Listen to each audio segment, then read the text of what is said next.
La Rectoría y la Facultad de Medicina de la Universidad de Antioquia se complacen en darles la más cordial bienvenida y agradecen la amable deferencia de nuestro invitado, el doctor Richard Roberts, Premio Nobel de Medicina y Fisiología en el año 1993.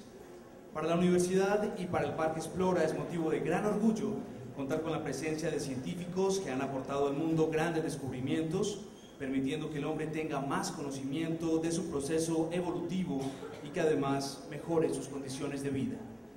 Saludamos a quienes nos acompañan esta mañana en la mesa principal, el rector de la Universidad de Antioquia, el doctor Alberto Uribe Correa, por supuesto, el Premio Nobel de Medicina y Fisiología en 1993, el doctor Richard Roberts, al vicerrector general de la Universidad de Antioquia, el doctor martiniano Jaime Contreras, al decano de la Facultad de Medicina, el doctor Elmer Gaviria Rivera, y al asesor científico del Parque Explora, el doctor Pablo Patiño Grajales. El doctor Richard Roberts nació en Inglaterra en 1943 y es biólogo molecular. Fue galardonado con el Premio Nobel de Medicina y Fisiología en 1993, compartido con Philip A. Sharp, por su descubrimiento independiente de la división genética, logrando descubrir que la información depositada en un gen no estaba dispuesta de forma continua, sino que se encontraba fraccionada. Los primeros experimentos los realizaron sobre material genético de virus, particularmente de adenovirus, y se llegó a la conclusión de que el ARN ha tenido que preceder en la evolución al ADN. Corresponde entonces el saludo de apertura y bienvenida en nombre de la institución al señor rector de la Universidad de Antioquia, el doctor Alberto Uribe Correa.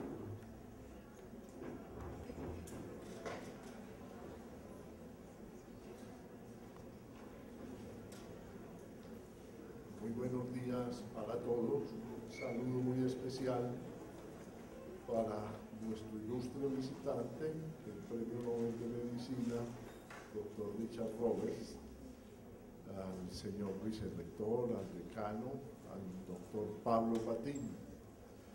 Un agradecimiento y un reconocimiento muy especial a las autoridades de Medellín, al Parque Explora.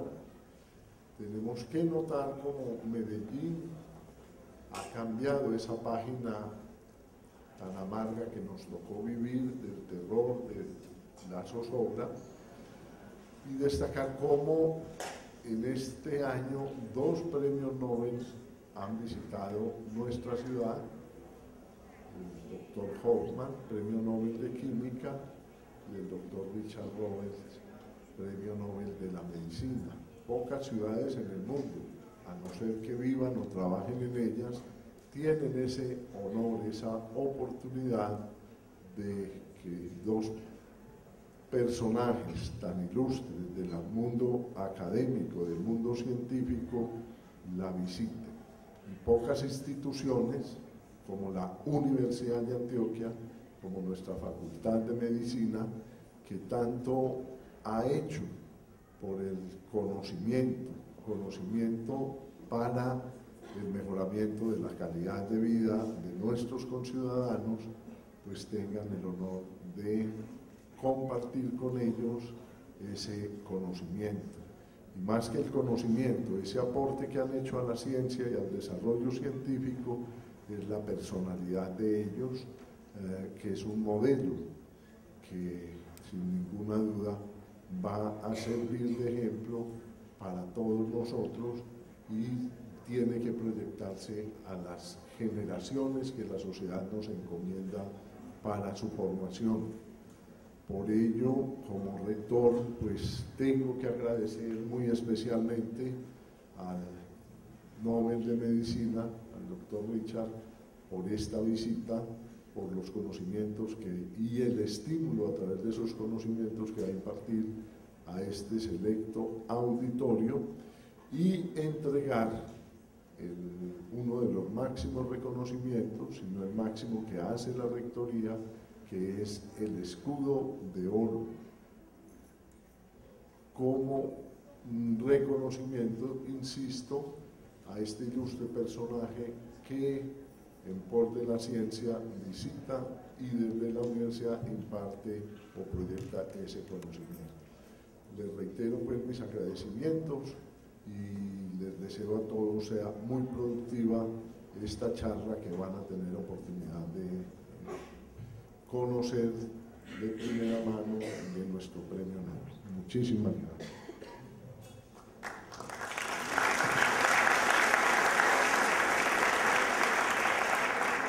A continuación invitamos al decano de la Facultad de Medicina, el doctor Elmer Gaviria Rivera, para que en su condición de autoridad universitaria haga lectura de la moción de reconocimiento, mediante la cual la Rectoría impone el escudo a nuestro ilustre visitante, el doctor Richard Roberts. Buenos días. Moción de reconocimiento, Universidad de Antioquia, 1803. Para la Universidad de Antioquia es un orgullo imponer el escudo de oro al profesor británico Richard John Roberts como reconocimiento por sus contribuciones al desarrollo de la ingeniería genética. Químico y biólogo molecular, el profesor Roberts ha recibido múltiples galardones a lo largo de su carrera, entre los que sobresale el Premio Nobel en Medicina o Fisiología en 1993, junto con Philip Allen Sharp, por el descubrimiento de los intrones en el ADN eucariótico y el mecanismo de gene splicing, empalme de genes. Dicho hallazgo permitió entender cómo se encuentra organizado el genoma de los organismos eucariotas y generó un cambio de paradigma, pues hasta ese momento se pensaba que los genes de todos los organismos se encontraban organizados en una sola secuencia continua, como se había demostrado para las bacterias. En la actualidad, el profesor Roberts trabaja en New England Biolabs, empresa que lideró el descubrimiento y uso de enzimas de restricción capaces de cortar el ADN en regiones definidas como si fueran tijeras moleculares, lo que cambió el curso de la investigación científica en el mundo, pues permitió el desarrollo de todos los procesos de ingeniería genética. El escudo es la impronta de nuestra alma mater y se entrega a quienes hayan enaltecido y honrado nuestra misión institucional.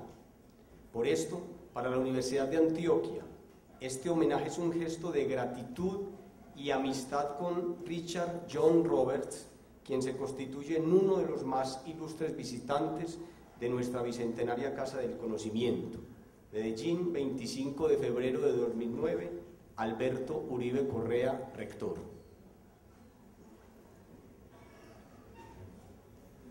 Hace entrega de la moción de reconocimiento de nota de estilo e imposición del escudo de oro de nuestra alma mater al doctor Richard Roberts, el rector de la Universidad de Antioquia, Alberto Uribe Correa, y asimismo le comparte un souvenir que consiste en un grabado de la obra del maestro José Antonio Suárez.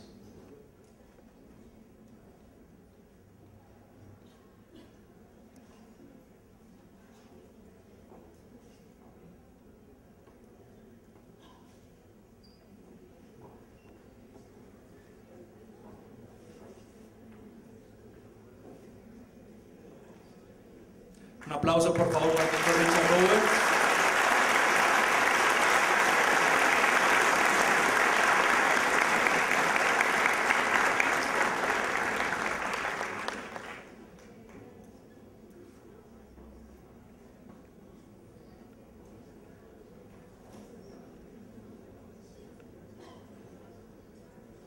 Concluimos este preámbulo protocolario invitándolos a cantar el himno de la Universidad de Antioquia para dar paso al encuentro académico previsto.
invitamos a formar parte de este auditorio al señor rector de la Universidad de Antioquia, al vicerrector general y asimismo al decano de la Facultad de Medicina. A continuación, invitamos asimismo al profesor Pablo Patiño Grajales, asesor científico del Parque Explora, a dar comienzo al conversatorio. Doctor Richard Roberts, sea bienvenido a esta Casa del Conocimiento de la Universidad de Antioquia. A todos ustedes, muchas gracias.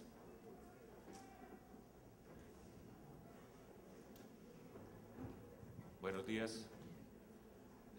Inicialmente agradecerle al señor rector, al señor decano de la Facultad de Medicina por el respaldo a este proyecto, que fue la invitación que le hicimos al doctor Richard Roberts para venir a Medellín dentro del contexto de un proyecto mucho más amplio que ha sido el Parque Explora, la Feria Explora de Ciencia, Tecnología e Innovación. Tuve la oportunidad de conocer al doctor Roberts el año pasado en la Feria Internacional de Ciencia e Ingeniería en la ciudad de Atlanta, y en una charla que dio a un grupo de profesores, de maestros que participamos de este evento, fue evidente de inmediato la cercanía, la amabilidad, la afabilidad y la consonancia que tenía para lo que es el proceso de llevar la ciencia, la tecnología a los estudiantes, pero no solamente estudiantes, sino a toda la sociedad. Entonces, aprovechando como esa posibilidad, lo invitamos para que viniera a la ciudad de Medellín.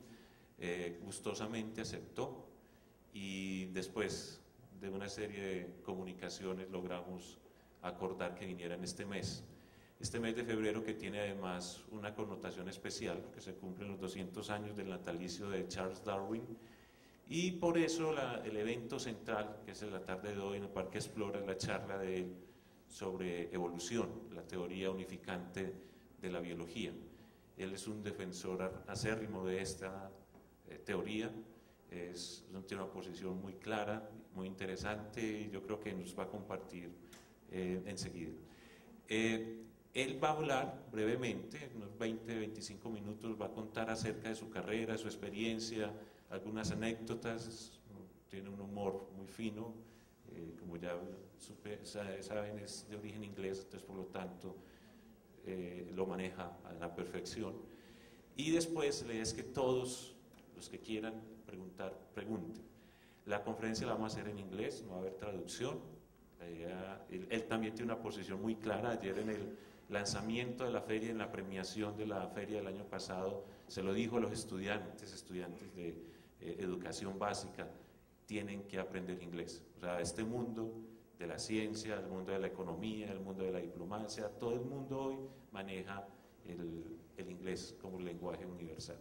Entonces, incluso él fue muy insistente en eso. Yo creo que hoy pues no sería la excepción. Así que él va a hablar en inglés. Si quiere alguien hacerle alguna pregunta en español, le ayudamos. Aquí varias personas pues, que le pueden ayudar a traducir.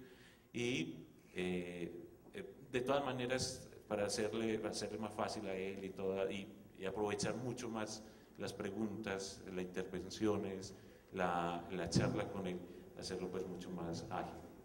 Así que, Dr. Richard, thank you very much to be here in Medellín, to be in the University of Antioquia, to be in the School of Medicine. For us, it's a pleasure and an honor to have you here and share your experience, your thoughts, your ideas, just everything you have, your humor. For us, would be a very amazing moment. Thank you very much, and just start.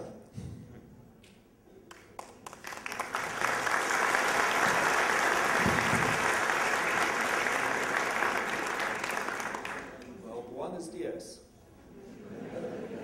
That is all the Spanish I know.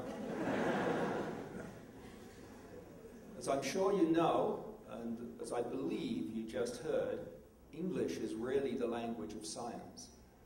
I find it a little strange that everything I've heard so far has been in Spanish. That is going to change. What I'm going to try to do in this talk is to give you a little of the flavor of how I became a scientist, how I grew up, the things that influenced me, and then go on and tell you about my experience doing research, a little bit about how I made the discovery for which I won the Nobel Prize, and if time permits, maybe a little bit after that about what it is like to be a Nobel Prize winner. Now, I was told I had sort of 20, 25 minutes to talk, but no one put a clock in the room. So if I talk longer, you will understand. I started life, I grew up in a town called Bath in England, a very beautiful town. If any of you ever go to England, be sure to go and visit it, because outside of London, it's probably one of the most interesting cities. It's a very old Roman town. It's built on a site of some hot springs, some natural hot springs, and the Romans loved to take baths in those days, and so they built these most elaborate Roman baths that are still in very good condition and really quite remarkable. I moved there from a town called Derby when I was 4 years old. My father was a motor mechanic. My mother was just a homemaker. We moved there when I was 4 because my father had some slightly better job opportunities. But I really grew up in a very poor household. We really never had very much of anything. But as is so often the case, I didn't realize that our family was poor in any way, because I always seemed to manage to get everything that was needed, at least everything that I need. I think it's only as one gets more and more that you look down and realize that there are other people who have less than you, and you think they are poor. In fact, most people with rather little money are quite happy. And I think one of the big problems we have in our society today is this enormous greed that is leading everybody to try to accumulate more and more and more stuff and more money all the time. And we can see in the current economic crisis what this has led to. So I think this is something that's worth thinking about. I went to school at a little local religious school, although there was no religion taught. And I had learnt, my mother had taught me to read when I was still at home. And so after 1 year at this school, they decided I could skip the next year because I was already a year ahead of all the other kids, actually more than that, in terms of reading. And so I just did 2 years of what is normally a 3-year primary school. And then moved to another school, and there someone who was very important in my life came along, and that was the headmaster, who was very interested in mathematics and must have seen something in me. I don't know what it was, but he would constantly come and sort of pose little puzzles and suggest games and problems to solve. And he and I had a very nice time together. I loved the problems he kept bringing to me. Mostly they were mathematical problems. And to this day, I still love problems, puzzles, games. I'm an avid crossword fan. I love crosswords. I love playing games, any sort of game, chess, drafts, any game I'm really into. I've made a hobby of collecting games over the years. But all of this is really about solving puzzles. And I realized that one of the reasons that I became a scientist is because I loved always to solve puzzles. And science is just a puzzle. Science is looking around and saying, well, how does this work? How does that work? And instead of just using your mind to do that, you can, in science, actually do experiments and find out how things work. And my first experience of really doing practical experiments was when I was about 11, and my father bought me a chemistry set. And pretty soon I'd done all of the experiments that were in the book. And so then I started mixing other things, and I started reading about what kinds of things you could do. I discovered that the Chinese had invented gunpowder. I got the formula for gunpowder, and so I made some. And then I made some fireworks, and I discovered I could blow things up. And I really understand why these terrorists like to have a good explosion. They're never going to go for biological warfare. It doesn't have the same impact, but a good explosion, you can't beat it. And one of the things that I think we have not done very well for our children these days is to sort of try to put them in an environment where there is no danger left anymore. We won't let them make fireworks. We won't let them do things that are terribly dangerous. We keep them at home. We don't let them go out and explore the streets very often in the way we should. And you know, almost all of the real fun in life has a good element of risk associated with it.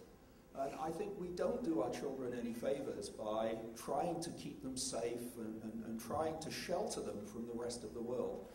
I think the sooner you find out about the rest of the world and discover that there really are risks out there, the better, because I think this prepares you very well for adult life.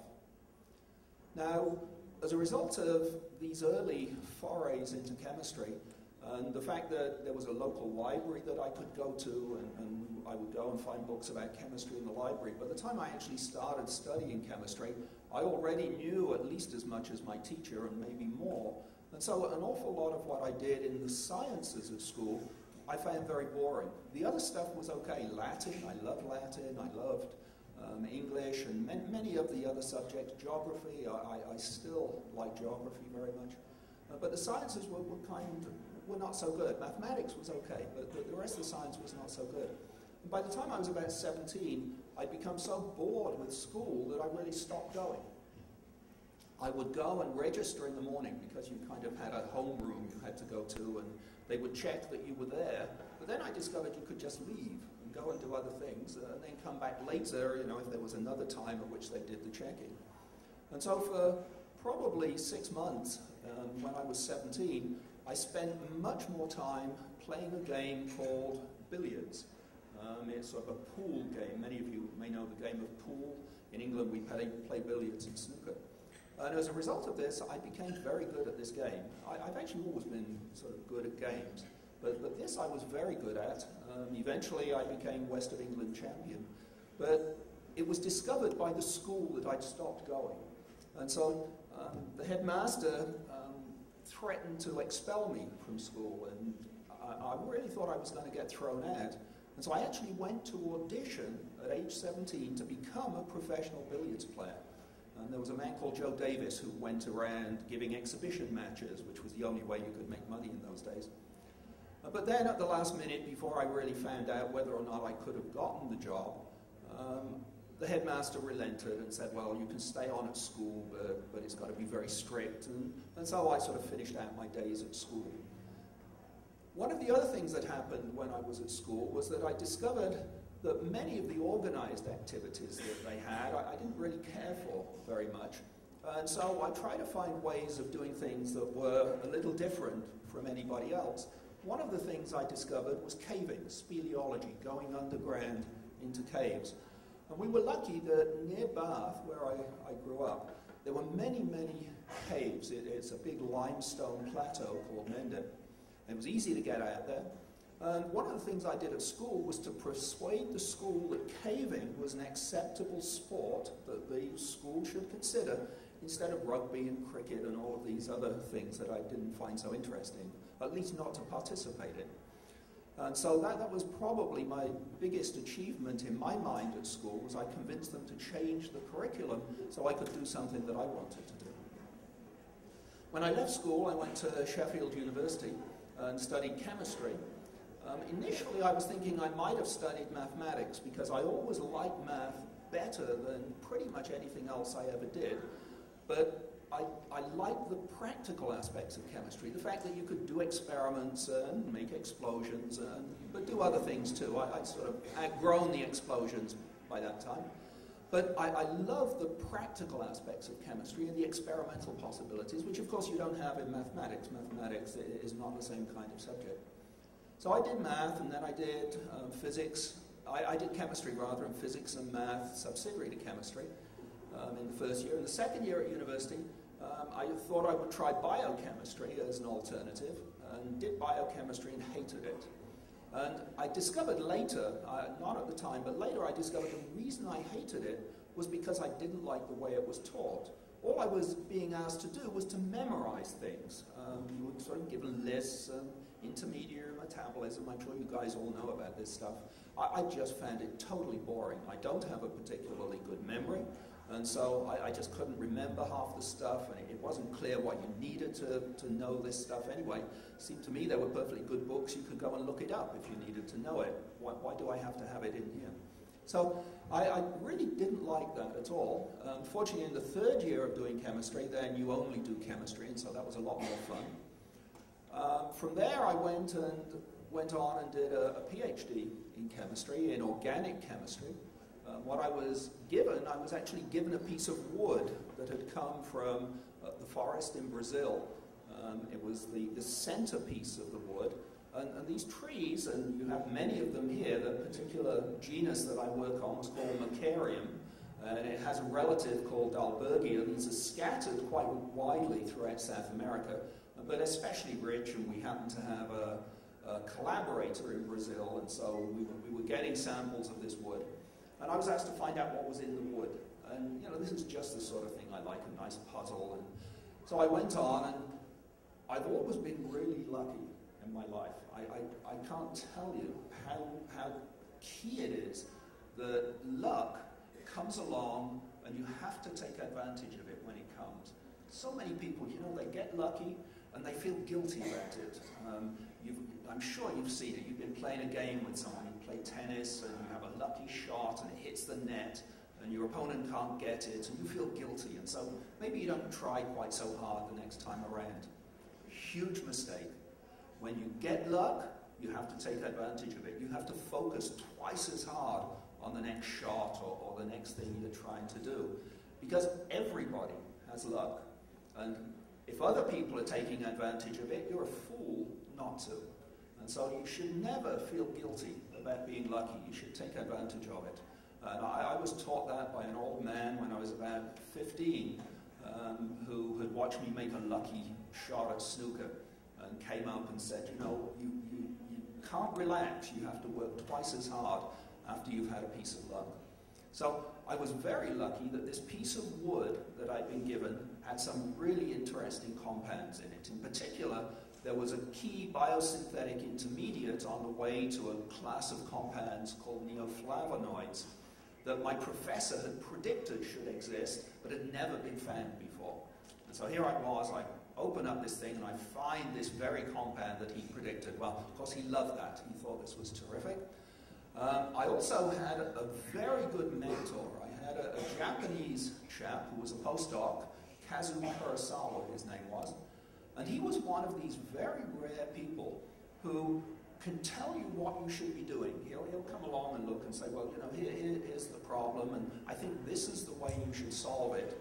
And you would go on and it would work. Almost every time he told me to do something, it would work. And it wasn't as though he just said, well, you know, do this, and I blindly did it. By the time I'd finished, I knew why I had done it. So I understood what it was that he was telling me and why I should be taking this particular approach as opposed to some other approach. And I think this is really very much the essence of science. You don't just sort of go through and do it and hope that you get some nice results. You have to understand the process of science. And I think this he taught me more than almost anybody else that I ever came across. And this for me was a very lucky break. And the bottom line was after 1 year I had all the results I need to write my thesis. So I could easily have written my PhD thesis after 1 year. But in England, you know, bureaucracy and universities being what they are, you have to hang on for 3 years. And so what I did during the other 2 years were to do some experiments that I'd thought of. Most of them didn't work terribly well. But I went to the library and started reading. And I discovered that there was a lot of really interesting stuff going on in biology. And in particular, there was a subject called molecular biology. And I read quite a lot about this. And I read one book in particular by a man called John Kendrew, who was a Nobel Prize winner, and he got the prize for determining one of the very first crystal structures of a protein. He shared it with Max Perutz, who also did one of the first protein structures. And in this book, it was not a terribly good book, but to me it was fabulous, because what it did was to talk about the early days of molecular biology, how it came to be, and gave you a glimpse of what was possible from this wonderful new discipline that was going. And by the time I finished the book, it was only a short little book, but by the time I finished, I knew I wanted to be a molecular biologist. And in my Nobel autobiography, I wrote a little piece about this book and how it had had such an influence on me. And John Kendrew, who was still alive at the time, and who I'd actually met in the interim, but he wrote to me and he said he really liked my autobiography, but that my comments about the book were the nicest thing that anybody had ever said about it. Apparently it didn't get very good reviews, but by me it got a great review. But I think it shows very well that you never know when you're going to run into someone or read something or do something or hear something that really changes your life. And just reading that book absolutely changed my life, without a doubt. So I decided then and there I was going to be a molecular biologist. When I applied for postdoctoral positions, I applied to a whole bunch of people. I didn't feel I could apply directly to molecular biologists because I'd only been trained in chemistry, and so I sort of went to people who were doing biological chemistry or straight biochemistry, but who kind of had some hints that molecular biology was there. And I was fortunate. I got picked up by a man called Jack Strominger, who at the time was at Wisconsin, but moved to Harvard just before I had to go and join him. And so I ended up going to Harvard and working in a lab where, and again, incredible fortune. I mean, I just can't tell you how much good luck has played in my life. He had just moved from Wisconsin to Harvard, and this has been his dream forever. He'd always wanted to be a professor at Harvard. And he'd worked tremendously hard, all for the rest of his life, and had driven the people in his lab very hard. He had quite a reputation as being a really tough person to work for. But here's a man, he's just achieved his dream, and he mellowed right out. And he was not all that interested in the project that I ended up working on, and so he more or less left me alone to do whatever I wanted to do. But he was very supportive. He would buy the equipment I need, buy the supplies I need. And so I had a really amazing time when I was at Harvard. I spent there 4 years. I worked harder than I'd ever worked in my life before. I don't think, in fact, I'd really understood what work was before I got there. But I worked hard, not because someone was telling me I had to work hard. I was telling myself I had to work hard. I was having so much fun and finding out about all sorts of new stuff. A very, very exciting time of my life. At the end of that time, I got a job at Cold Spring Harbor Lab, and this was a job under the direction of Jim Watson. So you've probably heard of Watson and Crick fame. They discovered the structure of the double helix. Watson was a professor at Harvard when I was there and had heard about me. I had a very strange interview with him. One of the other faculty members at Harvard, who I knew, came up to me after a seminar and said, Jim Watson is looking for someone like you to do a project down at Cold Spring Harbor. He'll contact you about the possibility of you moving down there. Well, I never heard anything, and about 2 weeks later, the same chap came up to me and said, well, Jim doesn't actually know who you are. Perhaps you could go to his office and introduce yourself. So that I did. I made an appointment, went to see him, stepped into his office, and in less than 5 minutes, he'd offered me a job at Cold Spring Harbor.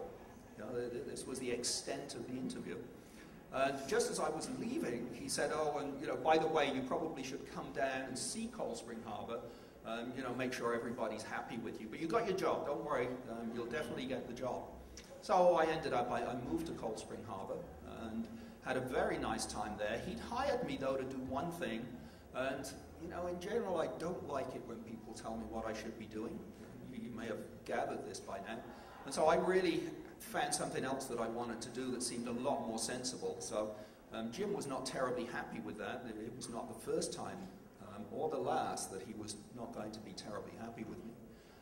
But anyway, I ended up working on a new group of enzymes that had been found called restriction enzymes. So these are enzymes that cut DNA into small pieces. And in fact, among the first 100 restriction enzymes that were discovered, 75 of them were discovered in my lab at Cold Spring Harbor. And so I quickly built up this big collection of enzymes that turned out to be just invaluable for DNA research. And that was very lucky. First of all, it meant that I and my colleagues at Cold Spring Harbor could do things that no one else could do because they didn't have the reagents. But a lot of people wanted them. And so many people would come and ask if they could get a sample of this or a sample of that, or see if this would cut their DNA. And it was obvious you could make money by selling these things. And so I go to Jim Watson and I say, hey, I think we should set up a company associated with Cold Spring Harbor that will sell these enzymes, and we'll just take the profits and bring them back into Cold Spring Harbor to support the research. Well, you know, he looked at me as though I was crazy, and he said, you know, no, you can't make money doing this sort of thing. And this was at a time when it was not popular for biologists to be involved in commerce. And so, of course, you know, the next line was, and of course, you know, biologists just don't do this sort of thing. This is for these crass commercial types, not something that biologists and academics should be doing. And so he didn't want to do it.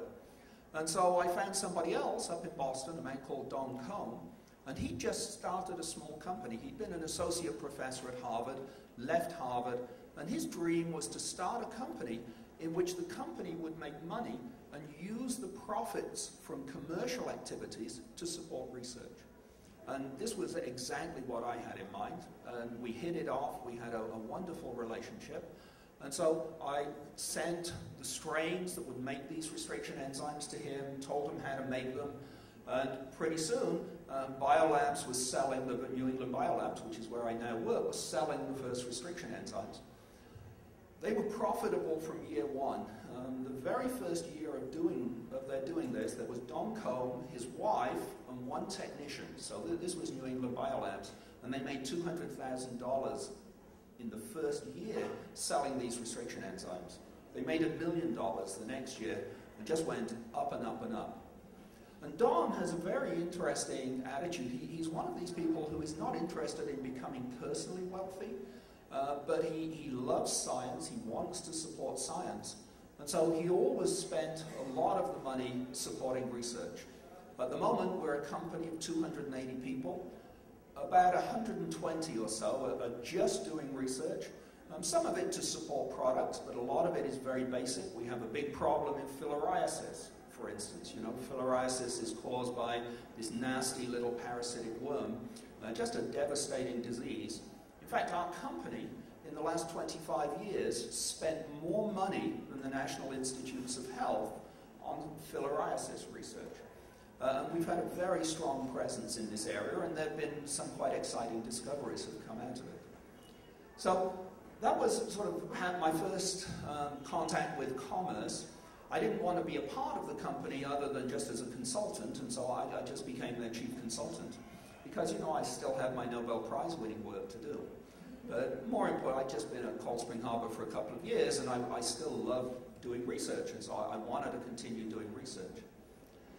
And it was at this point when a chap who I'd known as a graduate student when I'd been at Harvard wrote to me and said, could he come down and be a postdoc? And his name was Richard Gelinas. He came down to Cold Spring Harbor. He joined the lab in 1974, 75, something about that.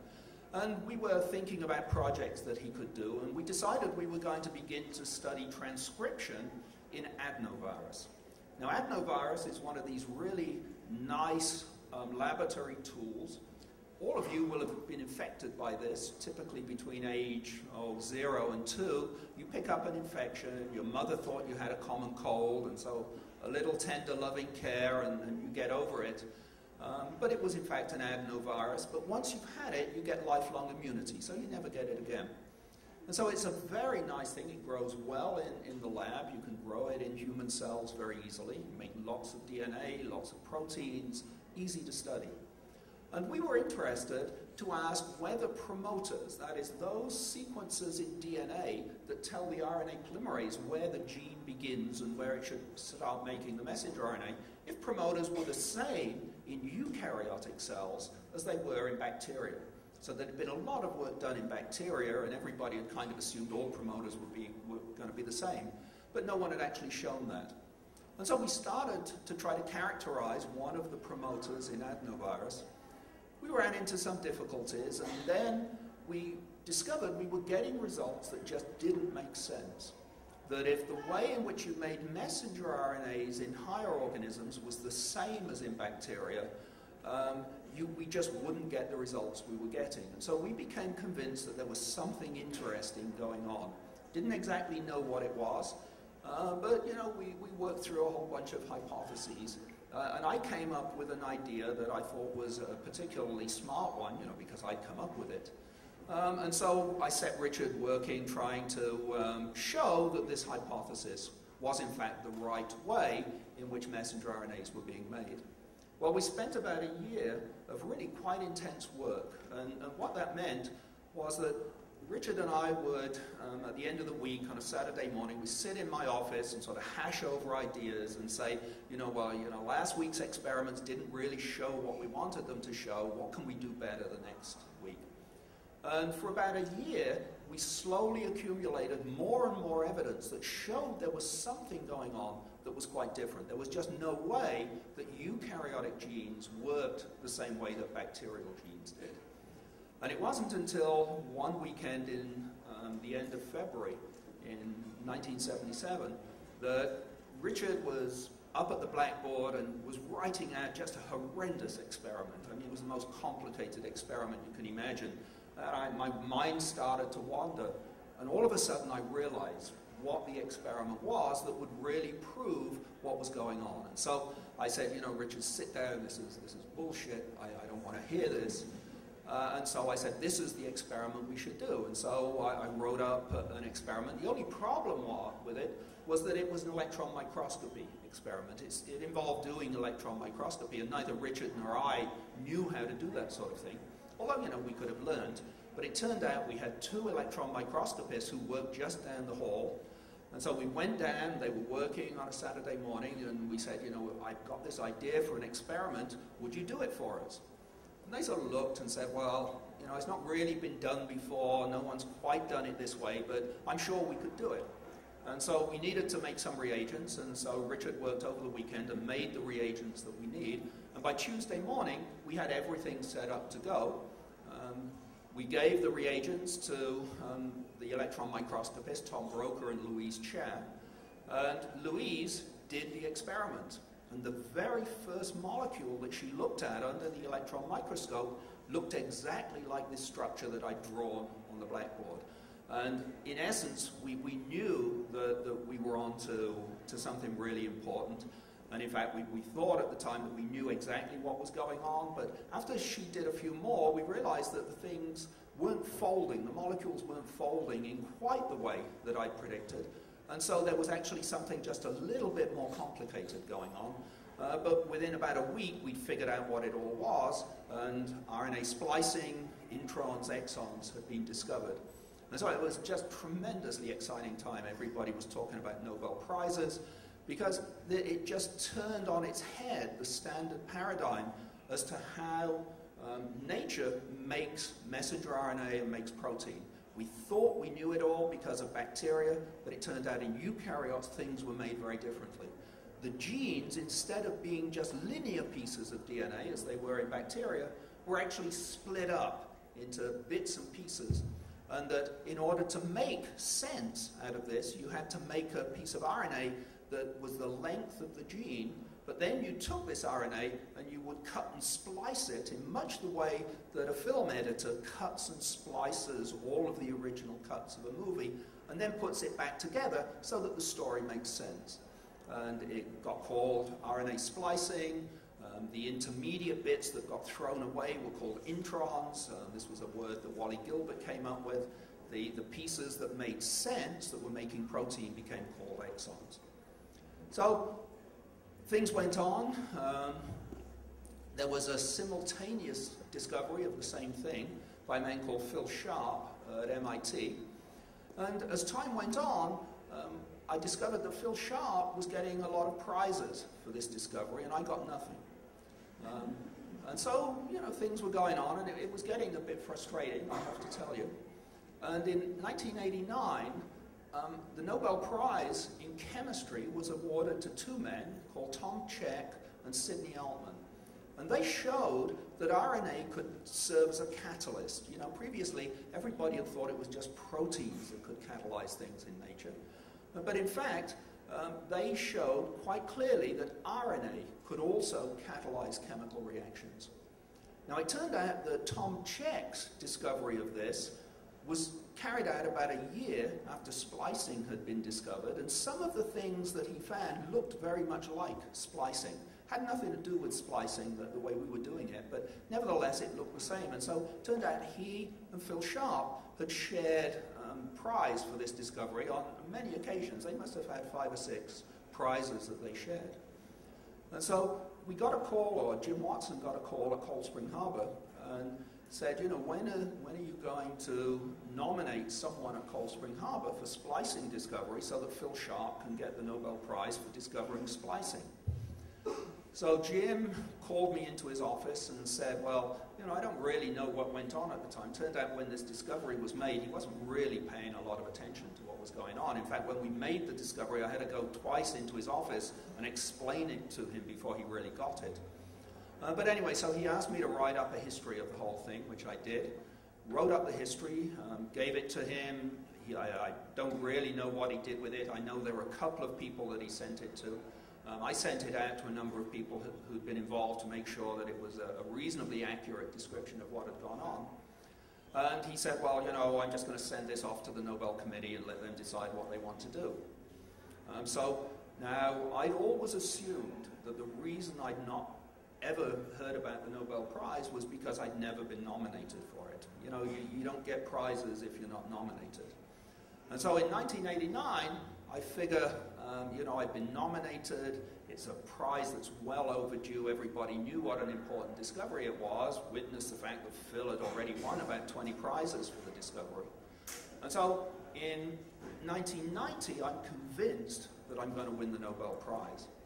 And so for about a couple of months before the actual date of the announcement, believe me, I knew the date, I knew the time of day when this was going to be announced, and I started preparing my acceptance speech and all the nice things that I would be saying about everything. And of course, the day comes around and somebody else gets the prize. Well, that was the biggest disappointment of my life. I can't begin to tell you how low that is. It's sort of like when you're writing computer programs and you're sitting up night after night and nothing is working, and you get so low you just feel awful. This was worse than that. It was terrible. And so anyway, so I got over it, and the next year I heard again that I'd been nominated, and so I figured, well, you know, 1990, maybe they just didn't have time to do the right thing, and in 1991, for sure, they're going to get it right. And so I didn't spend quite so long worrying about it, maybe about 4 weeks worrying about it, but I was pretty hyped up, and you know, I'm listening, waiting for the phone call from Stockholm, and again, it didn't come. So that was awful. It was not as awful as the year before. And so I decided, well, there must be something that people either didn't know or something was going on, and maybe I'd been nominated for some of these other prizes and just didn't get it because the committees decided that it was really Phil who deserved it and not me.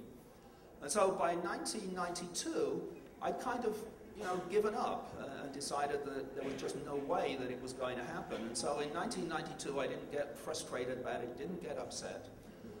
In 92, was the year I actually moved from Cold Spring Harbor up to New England Biolabs, this company that we got started in '75, and became a full-time employee there. And in 1993, when it was Nobel time, Nobel's Day, or the announcement was actually Columbus Day, which is a big holiday in the US. And I was busy working on my computer, and because I get up very early in the morning, I'm usually up 5:30, 6 o'clock, and I like to work before my wife gets up. She sleeps longer than I do. And so here I am, I'm working. I was actually writing up a draft for a paper that we were writing because we just made a really interesting discovery of something else. And all of a sudden, the phone rings. And, you know, and I think, oh, shit, you know, what is this at this time? It was 6 o'clock in the morning, you know, and we have a phone right by the bed. And I think, you know, this is going to wake my wife up. I'm going to get no more work done. And so I rushed to the phone. I said, who is this? What is it? Do you know what time it is? And the voice at the other end says, you know, is this Dr. Roberts? And so I said, yes, you know, what are you doing calling at this time? And the voice at the other end said, well, this is CNN. Have you heard the news? And I said, you know, why would I listen to the news at this time in the morning? I'm trying to get some work done. And so the guy said, well, it's just been announced that you've won the Nobel Prize. Well, after that, it didn't seem so bad. So I won the prize, did all of the stuff that I'd been planning to do several years earlier, or at least what I could remember of what I'd been planning to do. And it was really a wonderful thing. I mean, I have to tell you, I recommend it to everybody. It's a very good thing. You go to Stockholm, they treat you like royalty. It is just amazing what goes on there. And of course, afterwards, my secretary calls it the prize that never stopped giving. Because what happens is as soon as you get the Nobel Prize, all sorts of people think you're much better than they ever used to.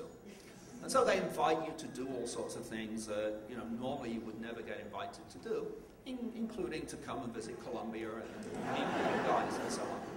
And so it really has been very nice. And again, I was fortunate that because I was working for a company, it didn't really matter to them whether I was a Nobel Prize winner. There was no way that they could sort of capitalize on the Nobel Prize. Whereas if I'd been at a university, I would have been dragged out all the time for fundraising. So, as soon as a university discovers that someone on the faculty's got a Nobel Prize, they get dragged out, they've got to meet all these rich people who are busy coming in, and they're trying to raise money for them, and a lot of these rich people are not terribly interested.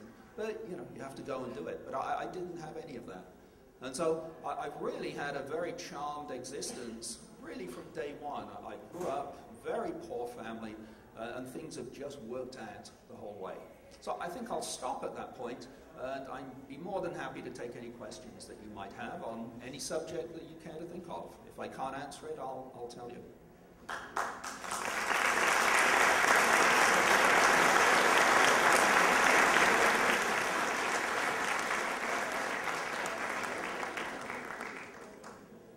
Dr. Roberts, thank you very much for such a nice lecture. I would like you to give some word of advice to the medical students regarding basic science. And another question is, what is the function of the introns? Sorry? What is the function of the introns? Of introns? Okay. Okay, so first question was, what should I tell medical students about basic science? Well, I think you have to recognize that medicine and basic science are actually two quite distinct occupations. There's a lot of talk about translational research and taking results from the bench and moving them into the clinic. And there are many times when that can be very useful and very important. The sort of things that have worked out tremendously well have been, say, some of the discoveries of antibiotics, some of the discoveries of drugs that have been useful in certain conditions. But I always like to remind doctors and medical students that one of the great wonder drugs we have is aspirin. And in fact, a Nobel Prize was given for the discovery of the sort of mechanism of action of aspirin. And yet, that mechanism doesn't tell the whole story. Aspirin does a lot of stuff and is very good for a number of conditions that we don't know very much about, and we don't fully understand the mode of action. And I think this is absolutely typical in medicine. You have to recognize humans are very complicated beings. And all we're doing in the basic sciences is to look at individual little bits of how humans work. We can do it in the bench. Very difficult to do it on humans because in general people don't like to be experimented on. Although if there are any volunteers, let me know. And so what we do is we learn stuff in the bench that looks as though it should have an application in medicine, and it will then get tried in medical circumstances. People do clinical trials to find out if things will work. But usually we cannot just at the bench tell you that something really is going to work medically. Sometimes it does, sometimes it doesn't. And so a great deal of medicine is very empirical. It's sort of trying things to see if this works, to see if that works. And an awful lot of medicine is still what I think of as shamanism. If you look back and see how all of the indigenous peoples dealt with medical problems, the shamans came along and found herbs, they found nuts, they found infusions they could make that would relieve symptoms. And of course, lots of times, all they were really studying and showing were that the placebo effect is very strong. I mean, you know, we all know that you can give almost anything to some patients, and they'll get better. 40% of patients get better if you don't do anything. But they have to think that they're being treated, because if they think they're taking something that's going to work, then the placebo effect will take over and they often get better. And so that is very difficult sometimes to do that. And so an awful lot of doctors, this is what they end up doing. This is why it's so good to have a good bedside manner. If your patient feels that you care for them, that you're able to work with them, that you can do them some good, a lot of times they will get better, irrespective of whether the treatment you prescribed really worked or not. And it doesn't matter. Okay? The important thing is that we want to get patients better. You feel good about being able to do it. They feel good because they feel better. Everybody wins. It's a good thing. My feeling is if we really wanted to do some useful translational medicine, we would try to understand how the placebo effect works. Because maybe we could just prescribe placebos, then we wouldn't need a pharmaceutical industry. Anyway, don't get me started on the pharmaceutical industry. So I think, you know, the basic research is good. In time, we will understand enough that it will be possible to translate it in a very meaningful fashion into medicine. We're not at that point yet. But there are plenty of things coming out of the lab that do work terribly well. A lot of these new monoclonal antibody treatments for cancer, in which you try to make antibodies that are targeted to cancer cells, a lot of these are starting to look very good. Avastin is one of the first to hit the market that does a very, very good job. So there are things coming out of the research labs that look good. Introns. So introns are these bits of DNA that sit between the coding regions of a gene. And when we first found them and people were sort of starting to look, it became conventional to call them junk. Well, you know, there is an interesting contrast in the English language between two words, junk and trash. Okay, trash is the stuff, in the US at least, that you put out at the end of the driveway at the end of the week because you don't want it. It's stuff that to you is absolutely useless and you don't mind it going off to the garbage dump and it can get lost.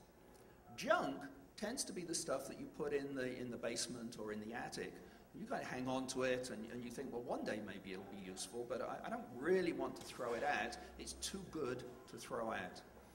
And I think a good way to think about introns is that maybe they're more like junk than like trash. So here you've got sequences that we don't know, for the most part, what they do. We don't know whether they're important, but the human genome decided it was going to keep them around. And usually biology is very good at getting rid of trash. Biology tends not to keep a lot of trash around. So I think the junk analogy is a good one. And increasingly we find that there are things that you find in introns, sequences that are important for controlling gene expression. Many of these microRNAs that are getting to be so popular now, these are often found in introns.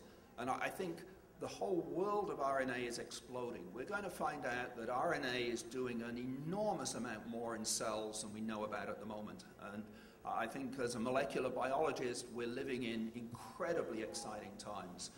You can't open an issue of most of the major journals without finding something new that RNA is doing that we didn't know it was doing before. To get over it and wait for the next piece of good luck to come along. Sure. Yesterday I read the letter that he wrote to the ex-president of Russia, Vladimir Putin, asking him to help you and help the world to get some information about this scientist that was disappeared by the Russians during the World War II. I think wherever you read that, it is not right, because I didn't write that letter. Okay. Okay? So sorry. No, okay.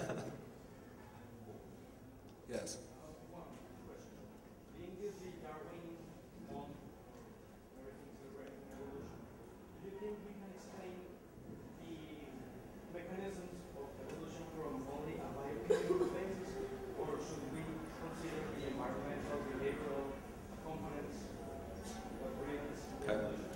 So the question concerns evolution and the mechanisms of evolution, and what is it that's really important in terms of evolution.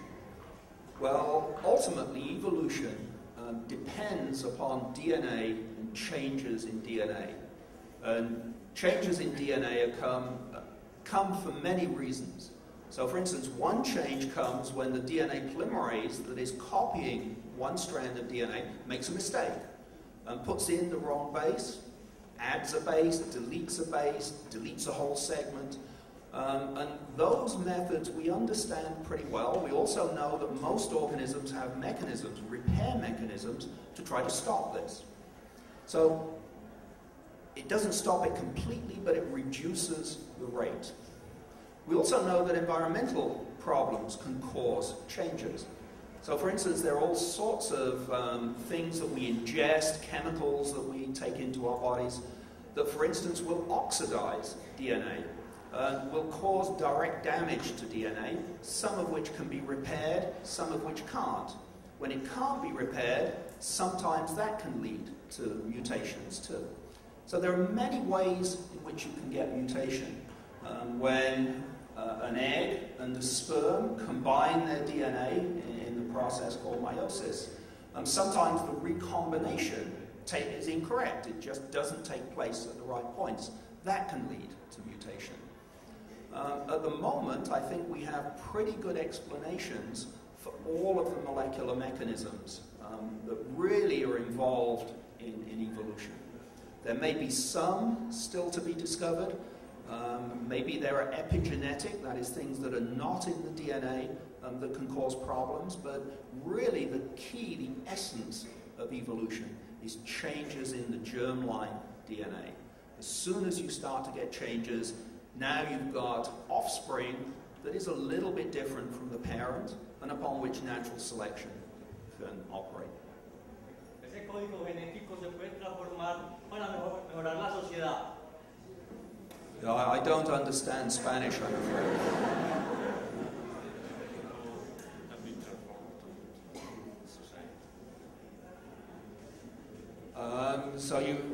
I'm assuming that what you're really getting at is that you want to engineer humans to make them better.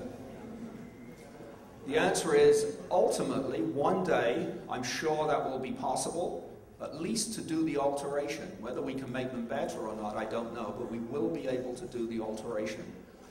Just this last year, in 2008, the very first artificial bacterium was made. It wasn't really such a big deal. It was carried out by Craig Venter and his crew. And what they did was to take a very small genome, Mycoplasma genitalium. It's got about 900,000 base pairs. And they completely synthesized that, but with a couple of variations in it, and showed that they could just take that synthetic DNA, put it into an empty bacterium, and now make a new bacterium that was coded by this DNA. That's actually a very small advance. It's something it always seemed it should be possible. It's not a really big deal. Of course, now they're trying to do more, and I'm sure for bacteria it will be possible to design some quite complicated and interesting bacteria. But can we really do anything smart at this point? I don't think so. And part of the reason is that if we look at the DNA sequence of a bacterial genome, typically only about half of the genes do we know what they do, and the other half we have no idea biochemically what they do.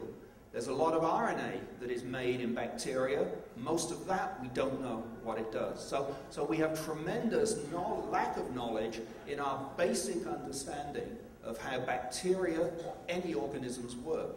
And so that means that if we do try to engineer some of these things and make new synthetic organisms, we're going to make things that don't work. I mean, you have to have a pretty good idea of what everything is doing before you can hope to make something that is going to be better. It's as though I were to take you to a garage and say, well, here's 20,000 components that we know make cars, make a car. But I can't give you a blueprint. I don't have a blueprint, so just go make a car.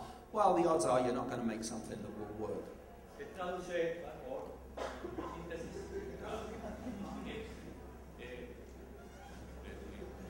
Lo que dice el Dr. Robert es que se podría hacer, pero se necesita la autorización, se necesitaría la autorización de los seres humanos en general. Pero entonces pone un ejemplo, o sea, que la tecnología puede llegar a lograrlo, porque explica que el año pasado se sintetizó la primera bacteria sintética, valga la redundancia, por el grupo del Dr. Craig Venter, y que básicamente tomó una bacteria muy pequeña que es el Mycoplasma genitalium, tomó el DNA, le hizo algunas modificaciones y después lo introdujo en una bacteria vacía y empezó a replicarse. Entonces la tecnología para generar, digamos, organismos puede estar, pero que ya el otro, pues llegar a organismos más complejos va a tomar mucho más tiempo, además ya de las connotaciones pues, éticas, sociales que tendría.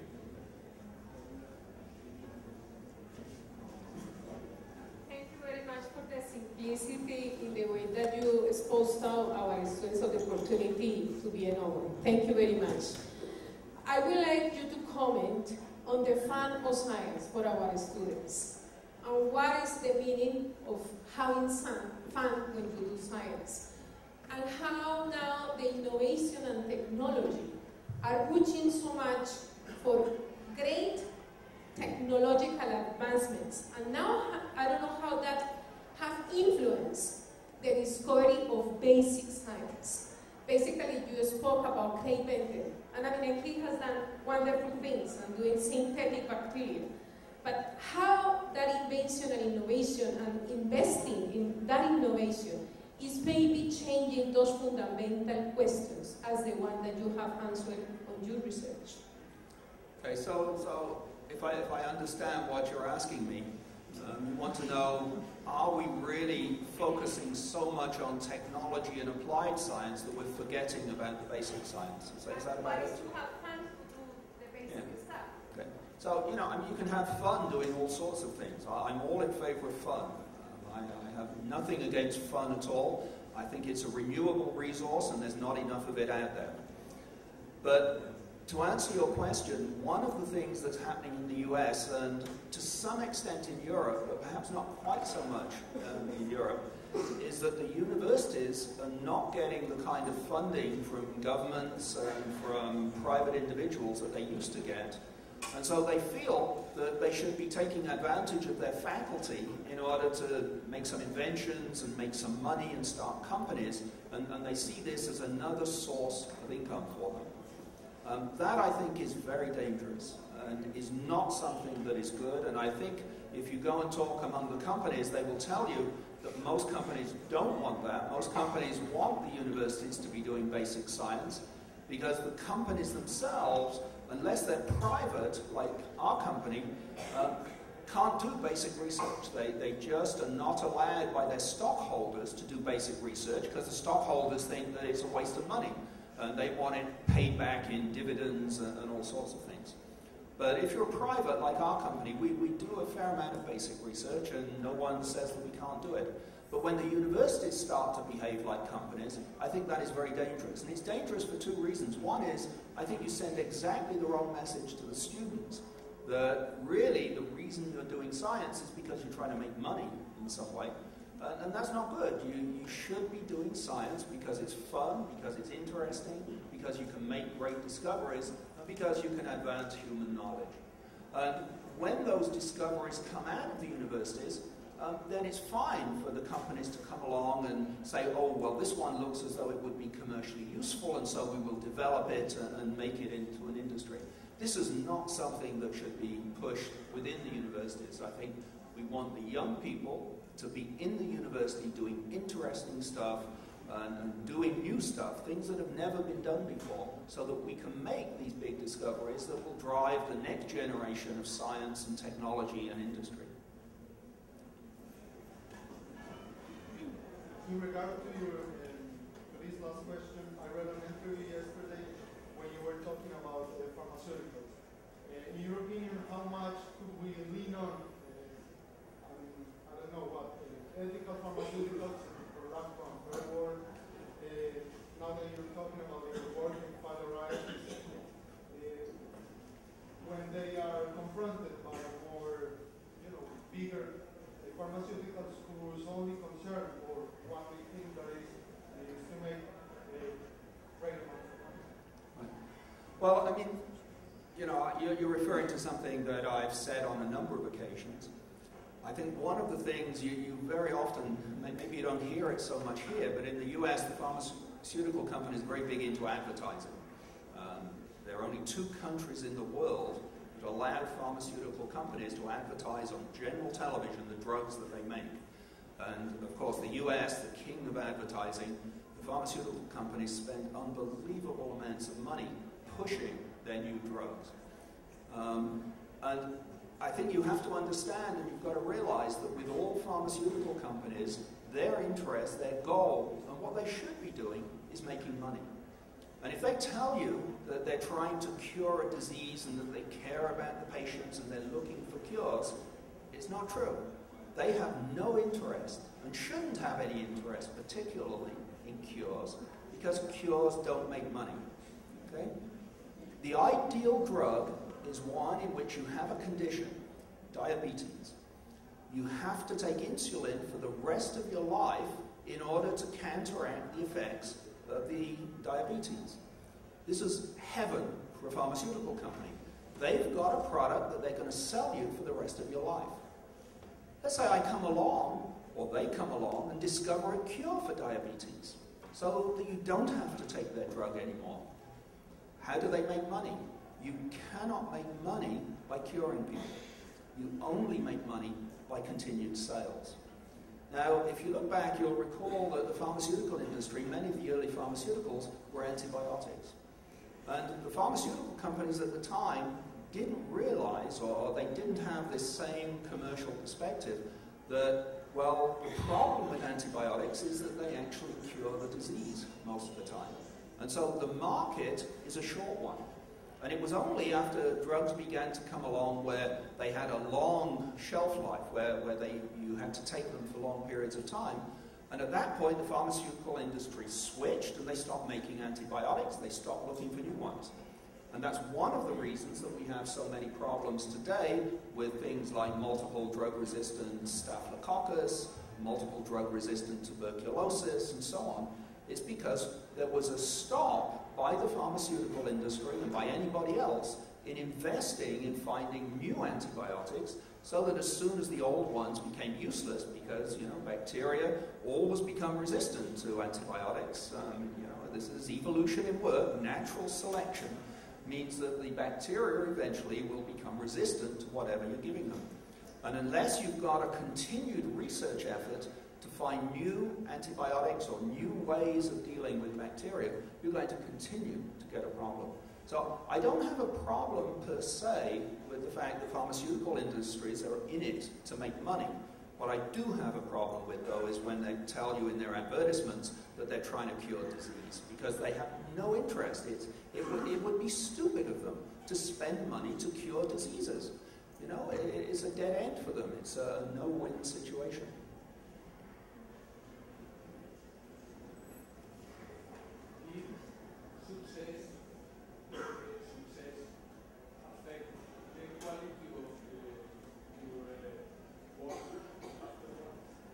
So the question is, after I got the Nobel Prize, did it affect the quality of my work? Well, I'd like to think it didn't affect the quality, but for sure it affected the quantity. I don't do as much now because I come traveling to places like Colombia. It's not all bad, though. Most of the work that I do these days is bioinformatics. So my lab bench is actually a computer screen. It's actually my laptop, which I carry with me wherever I go. And this means that whenever I have time in airports, on airplanes, in the evening, in a hotel, I can actually continue to work. And so, you know, I can't be working now, you know, so most of today is going to get lost. I won't be working today. I am thinking all the time, though, and that at least helps a little. So I don't think it's affected the quality of my research, but, you know, ultimately everybody else has to judge the quality, not me.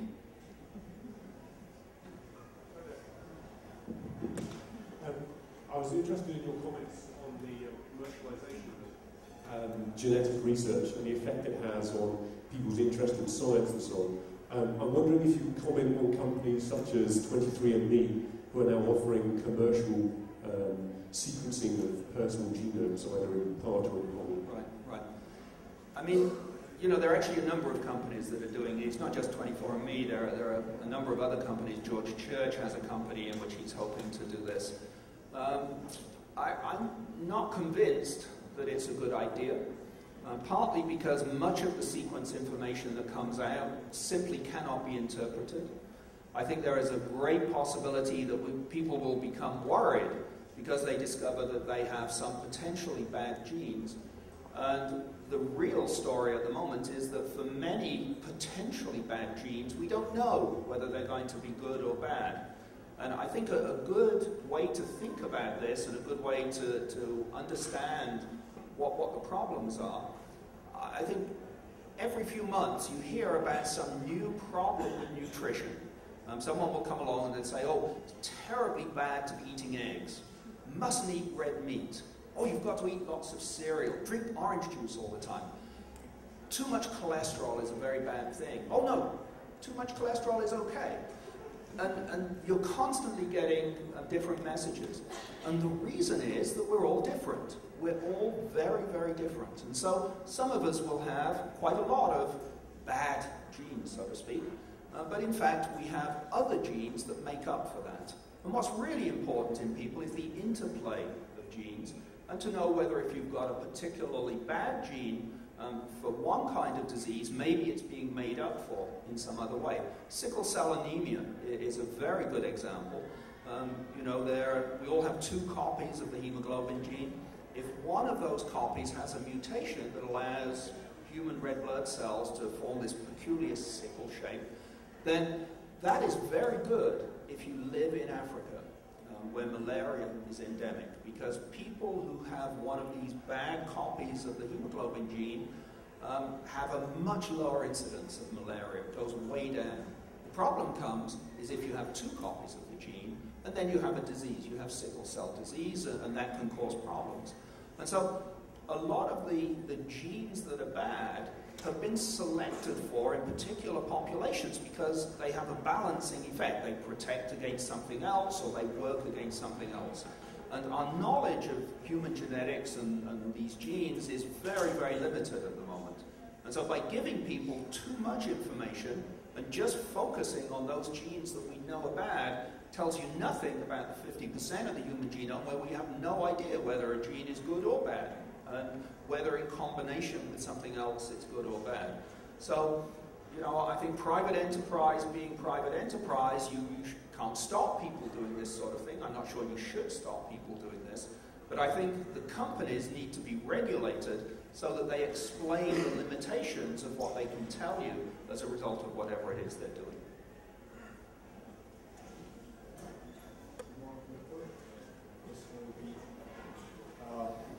Despite doing as much as you did before, now traveling and stuff, what can you tell us about your research, your new research in post-clinical research? So, the bulk of the research that I'm doing today, I say, is bioinformatics. And what I'm interested in doing is looking at genomes, actually bacterial genomes, because I think eukaryotic genomes are too complicated for me. I just don't think I'm going to be able to understand them. But I think a bacterial genome I may be able to understand. And I'm trying to work out clever ways of using computers to work out what genes should be doing, to make predictions about what genes are doing. So, in a nutshell, that's what I'm doing at the moment. I would like to know what is the function of the evolution? Do you want to take the microphone? And then when you're done, you can give it to the young man behind you who's been... I would know what is the function of the introns in evolution and why they were selected by natural selection. Yeah, well, I think you and a lot of people would like to know that. So the bottom line is we don't know what their function is. There is good evidence that most of the introns that we now find in eukaryotes are relatively recent. So they came into the genes relatively recently, within, say, 300, 500 million years. Why that happened, how it happened, is completely unknown. but there is also some evidence that a few of the introns may be quite ancient. And so, for a long time, there was a big debate whether introns were early or whether they were late. I think they were both early and late. I'm a great mediator here. I think what happened, the way in which they arose, is that when the early genetic material was being established, it seems unlikely that you could make long genes in which you've got a nice set of triplets running all the way along. Much more likely, you had some triplets, and then some junk, and then some triplets, and then some junk.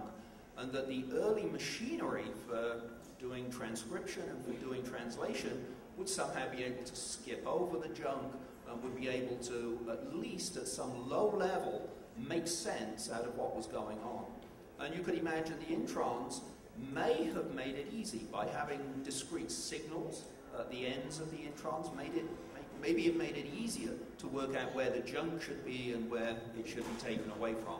But the bottom line is we don't know. Whatever anybody tells you, it's all speculation. We really don't know. So yes, you can go now.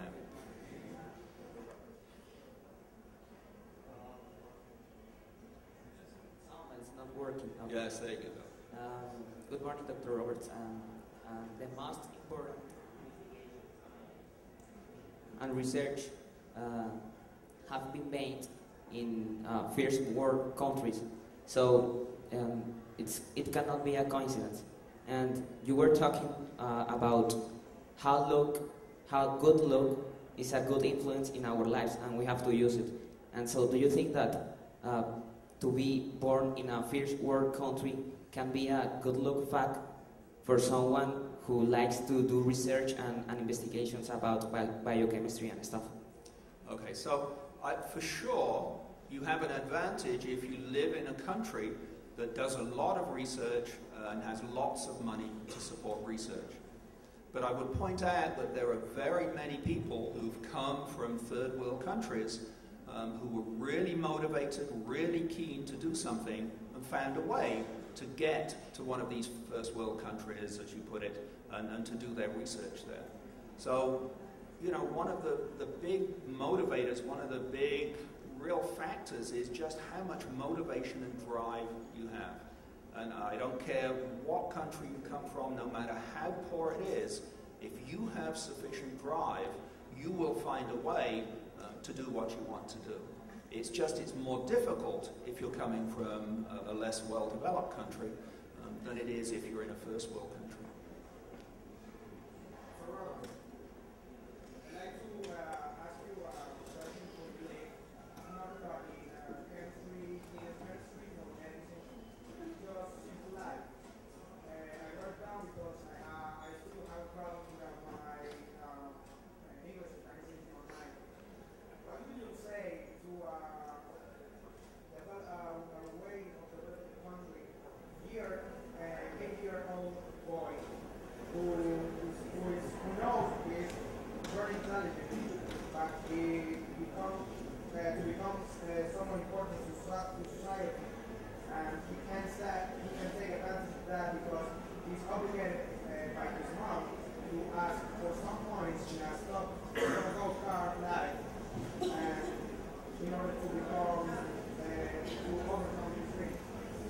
Well, I mean, I think, you know, what I just said is that the people who are really motivated will find a way. And if you find that your family is slowing you down in some way, then go find a teacher. Go find somebody else in your local society who can help you. I met a kid from Peru, from a very, very poor neighborhood in Peru, at the Intel Science Fair about 3-4 years ago now. And he was telling me that it had been incredibly difficult for him because, you know, he lived in a village, the local school did next to nothing, but he was determined that he was going to do something, and by age 17 he was demonstrating his projects at the Intel Science Fair. His parents didn't have the money to send him to university, but he found someone who would provide the money, and now he's a medical student in Cuba. And we still keep in touch. So you will be surprised. There are always people who can help you, but you have to go out and find them. They're not going to come looking for you. And so self-motivation and being pushy, this is what ultimately will do it. You have to do this. You can't just wait for people to come and tap you on the shoulder and say, hey, I'm your fairy godmother and I'm going to make it all happen. You've got to go out and find the fairy godmothers. They exist, but you've got to find them. Good morning, Mr. Roberts. My question is basically, how does the finding of the introns imply the chronological difference between RNA and DNA? I think it doesn't tell you anything about whether DNA or RNA came first, but I think the evidence from sequence comparisons of things tells you that RNA came first. I don't think any serious person really thinks that DNA came before RNA. So the original genetic material, the early genetic material was RNA. One of the great discoveries of life was whereas RNA is very labile, it gets degraded fairly easily, and so it's not really very good as genetic material because it just doesn't keep its structure and doesn't keep its sequence so well. DNA is much more stable, and so when DNA was discovered, this provides a way that you can actually stabilize the germline, stabilize material in a way that wasn't possible before. So I don't think there's any controversy really about which came first. RNA came first, but on the basis of sequence information, not because of introns. Good morning. I want to ask you, what do you know about genetic doping? And maybe if about what? Genetic doping. Because the prohibition list of the WADA already includes it. So maybe if you know how is it going in the world, and if we can expect that maybe in sports life it is already happening. I don't know anything about it, so I can't comment. I'm sorry. Okay, thank you. Okay, I think it's enough for you this morning. Gracias a todos. Yo creo que ha sido un placer enorme tener a Dr. Roberts acá. Thank you very much.